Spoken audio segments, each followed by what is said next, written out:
परशुराम जी का आगमन। राजा दशरथ ने राजकुमारों, उनकी पत्नियों, ऋषि महर्षियों, मंत्रियों एवं परिजनों के साथ अयोध्या के लिए प्रस्थान किया।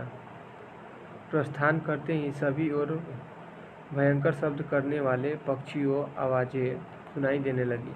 पृथ्वी पर विचरण करने वाले वन्य पशु उनकी बाईं ओर दौड़ने लगे। इस पर दशरथ ने वशिष्ठ जी से कहा, गुरुदेव, ये कैसी माया है? यहाँ पक्षियों का भयंकर स्वर अपशकुन का सूचक है, वही मृगों का बाईं ओर होकर जाना शुभ शकुन की सूचना देता है। दोनों प्रकार से शगुन एक साथ क्यों हो रहे हैं? महाराज, दशरथ की इस प्रश्न के उत्तर में वशिष्ठ जी बोले, पक्षियों के भयंकर ध्वनि से ज्ञात होता है कि कोई भय उत्पन्न करने वाली घटना घटने वाली है, और मृग आदि पशुओं की इस प्रकार जाने से पता चलता है कि वह भयानक घटना को सरलता से शांत हो जाएगी। इसलिए आप किसी भी प्रकार की चिंता न करें। यह वार्तालाप अभी भी चल ही रहा था कि बड़े जोरों से आंधी आई। परिणाम स्वरूप वृक्ष पृथ्वी पर गिरने लगे। तभी राजा दशरथ को भृगु कुल के ऋषि परशुराम दृष्टिगत हुए। उनकी वेशभूषा बड़ी भयंकर थी। बड़ी बड़ी जटाएं उनके तेजस्वी मुख पर बिखरी हुई थी। नेत्रों में क्रोध की लालिमा थी। कंधे पर कठोर फरसा और हाथों में धनुष बाण थे। ऋषियों ने आगे बढ़कर उनका स्वागत किया और इस स्वागत को स्वीकार करने को उपरांत वे श्री रामचंद्र से बोले, दशरथ नंदन राम, हमें ज्ञात हुआ कि तुम बड़े पराक्रमी हो और तुमने शिव जी के धनुष को भंग कर दिया है और इस प्रकार तुमने अपूर्ण ख्याति प्राप्त की है। मैं तुम्हारे लिए एक और अच्छा धनुष लाया हूँ। यह धनुष साधारण नहीं है, बल्कि जमदग्नि कुमार परशुराम का है। इस पर बाण चढ़ाकर तुम अपने शौर्य का परिचय दो।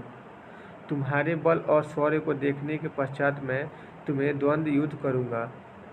परशुराम की बात सुनकर राजा दशरथ विनीत स्वर में बोले, भगवान, आप वेदविद स्वाध्यायी ब्राह्मण हैं। क्षत्रियों का विनाश करके आप बहुत पहले ही अपने क्रोध को शांत कर चुके हैं। आपने इंद्र के समक्ष प्रतिज्ञा करके अस्त्र शस्त्र का परित्याग भी कर दिया है। इसलिए हे ऋषिराज, आप इन बालकों को अभय दान दीजिए। यदि आपके हाथों राम मारा गया तो हम में से कोई भी उनके वियोग से जीवित नहीं रह सकेगा।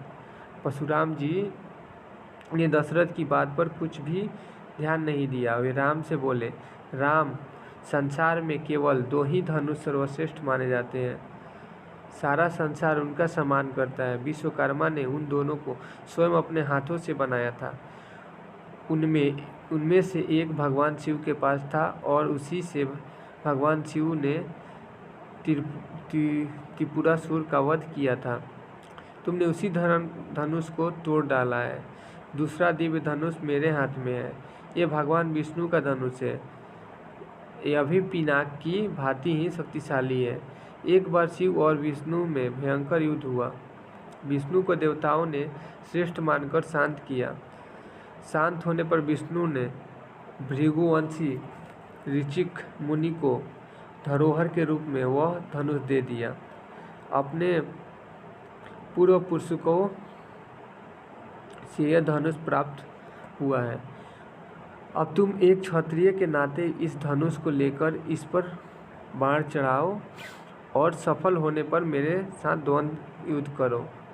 इस प्रकार से परशुराम के द्वारा बार बार ललकारे जाने पर रामचंद्र बोले, हे भगवान, मैं ब्राह्मण समझकर आपका सम्मान करता हूँ और आपके समक्ष कुछ विशेष बोल नहीं रहा, किंतु आप मेरी इस विनयशीलता को पराक्रमहीनता एवं कायरता समझ रहे हैं और मेरा तिरस्कार कर रहे हैं। लाइए धनुष बाण मुझे दीजिए। यह कहकर उन्होंने झपटकर परशुराम के हाथ से धनुष बाण ले लिए और धनुष पर बाण चढ़ाकर बोले, हे भृगुनंदन, ब्राह्मण होने के कारण आप मेरे पूज्य हैं, इसलिए इस बाण को मैं आप पर नहीं छोड़ सकता, परंतु धनुष पर चढ़ने के बाद यह बाण कभी निष्फल नहीं जाता। इसका कहीं न कहीं उपयोग करना अनिवार्य हो जाता है, इसलिए मैं इस बाण को छोड़कर आपकी शीघ्रतापूर्वक सर्वस्त्र आने जाने की शक्ति को नष्ट किए देता हूँ। श्री राम की बात सुनकर शक्तिहीन हो गए परशुराम ही विनयपूर्वक कहने लगे, बाण छोड़ने से पूर्व मेरी एक बात सुन लीजिए। क्षत्रियों को नष्ट करके मैंने यह भूमि कश्यप जी को दान में दी थी। उस समय उन्होंने मुझे कहा था कि अब तुम्हें पृथ्वी पर नहीं रहना चाहिए, क्योंकि तुमने पृथ्वी को दान कर दिया है। तभी से मैं गुरुवर कश्यप जी की आज्ञा का पालन करता हुआ कभी भी रात्रि में पृथ्वी पर वास नहीं करता। अतः हे राम, कृपा करके मेरी गमन शक्ति को नष्ट मत करो। मैं मन से समान गति से महेंद्र पर्वत पर चला जाऊंगा। मुझे ज्ञात है कि इस बाण का प्रयोग निष्फल नहीं जाता, इसलिए आप इस बाण के द्वारा उन अनुपम लोगों को नष्ट कर दीजिए जिन पर मैंने अपनी तपस्या से विजय प्राप्त की है। आपने जिस सरलता से इस धनुष पर बाण चढ़ा दिया है, उससे मुझे विश्वास हो गया है कि आप मधु राक्षस का संहार करने वाले राक्षस साक्षात विष्णु हैं। राम ने परशुराम की प्रार्थना को स्वीकार किया और उनके द्वारा तपस्या के बल पर उत्सर्जित समस्त पुण्य लोगों को नष्ट कर दिया। इसके पश्चात परशुराम जी तपस्या करने के लिए महेंद्र पर्वत पर चले गए और वहां उपस्थित सभी ऋषि मुनियों सहित राजा दशरथ ने रामचंद्र की भूरी भूरी प्रशंसा की।